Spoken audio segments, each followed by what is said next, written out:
रब्बे ज़ुल-जलाल के बबरकत नाम से शुरू करता हूँ जो दिलों के हाल जानता है। एक सवाल है, जब हम कुर्बत से फारिग हो जाता हूँ मुझे राहत मिल जाती है, यानी सुकून मिल जाता है, मैं हक़ ज़ौजियत अदा कर लेता हूँ। तो फिर यही सवाल अपनी बीवी से पूछता हूँ कि तुम फारिग हो गई, मैंने तुम्हारा हक़ ज़ौजियत अदा कर दिया, क्या तुम मुझसे मुतमईन हो, क्या तुम फारिग हो चुकी? इन सब सवालों को मेरी बीवी कोई जवाब नहीं देती, वो खामोश रहती है। और मेरी बीवी इसी खामोशी ने मुझे डिप्रेशन का शिकार बना दिया है। मैं अक्सर व बेशतर यही सोचता हूँ कि क्या मेरी बीवी मुझसे मुतमिन है या नहीं। कमेंट्स में अक्सर लोग बेहया का लक़ब देते हैं। ये बेहयाई फैलाना नहीं, बल्कि आप लोगों के ही सवालात के जवाब दिए जाते हैं। औरत से इसके इखराज के बारे में पूछना जायज या मुनासिब है या नहीं, इस बारे में आज की वीडियो में आपको बताया जाएगा। मगर उससे पहले, अगर आप अभी तक बगैर सब्सक्राइब किए वीडियो देख रहे हैं तो नीचे सुर्ख बटन को दबाकर सब्सक्राइब कर लें और हमारी इस्लामी फैमिली का हिस्सा बन जाए। अगर औरत से कुर्बत की जाए तो खामद को कैसे पता चले कि औरत फारिग हो चुकी है, आपको वाज़े तौर पर बताएंगे। अल्लाह पाक ने फरमाया, नेक औरत कनायत करने वाली है और एक नेक औरत नेक बीवी होती है। जब खामद घर पर ना हो तो अपनी इज्जत की हिफाजत करने वाली हो और उसकी हर चीज की हिफाजत करे जिसको इस पर शोहर नापसंद करे। यहाँ मफहूम ये बताया जा रहा है, चाहे वो बात की शक्ल में हो या किसी और शक्ल में हो। कुर्बत के बाद मियाँ बीवी की जो मखसूस बातें होती हैं उनका जिक्र किसी के सामने ना करें, और यही औरत की हया का तकाजा है। औरत का खामोश रहना बाज दफा उसकी हाँ की अलामत है, हर दफा नहीं, बाज दफा।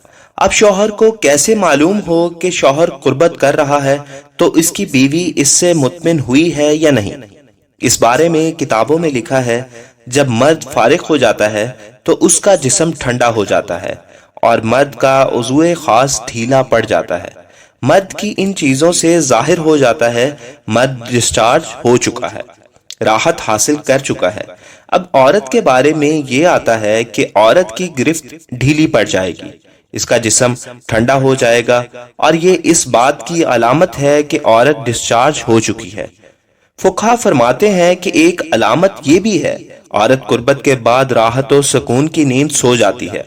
ये भी इस बात की अलामत है कि औरत आपसे मुतमईन है, उसने आपसे मुकम्मल तौर पर राहत हासिल कर ली है।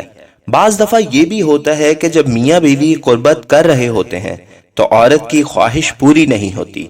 एक दफा हो जाता है, दो दफा हो जाता है, औरत बर्दाश्त कर लेती है, लेकिन मर्द यही मुस्तकिल मिजाज बना लेता है और अपनी ख्वाहिश पूरी की और भाग गया। और जिस मर्द का ये शेवा बन जाता है कि अपनी ख्वाहिश पूरी करने के बाद ये नहीं देखता कि बीवी की ख्वाहिश पूरी हुई है या नहीं, तो ऐसी सूरत में घर में लड़ाई झगड़े होना शुरू हो जाते हैं। एक वजह यह भी है, अगर आपके घर में लड़ाई झगड़ा हो रहा है, मियाँ बीवी का ताल्लुक ठीक नहीं है, तो सोचने की बात है जो बीवी का हक है वो सही तरीके से अदा कर रहा हूं या नहीं। अगर जवाब नहीं में है तो आपको खुद को तब्दील करने की कोशिश करें और बीवी को इसका हक और हक ज़ौजियत के तरीके से शरीयत के तकाज़ों के मुताबिक पूरी करने की कोशिश करें। शरीयत तो ये कहती है कि अगर मियाँ बीवी कुर्बत कर रहे हैं और शौहर पहले फारिग हो गया तो उसको चाहिए कि बीवी को पूरा वक़्त दे कि बीवी भी फारिग हो जाए। ये नहीं कि अपना काम हुआ और चला गया, बल्कि खामद को चाहिए कि बीवी को पूरा वक़्त दे। इसी तरह कुर्बत में बीवी पहले फारिग हो जाए तो औरत को चाहिए कि इसका ख्याल रखे और इसके साथ प्यार मोहब्बत की बातें जारी रखे और खामद को राहत हासिल करने का भरपूर मौका दे। अल्लाह हम सबका हामी और नासिर हो, आमीन।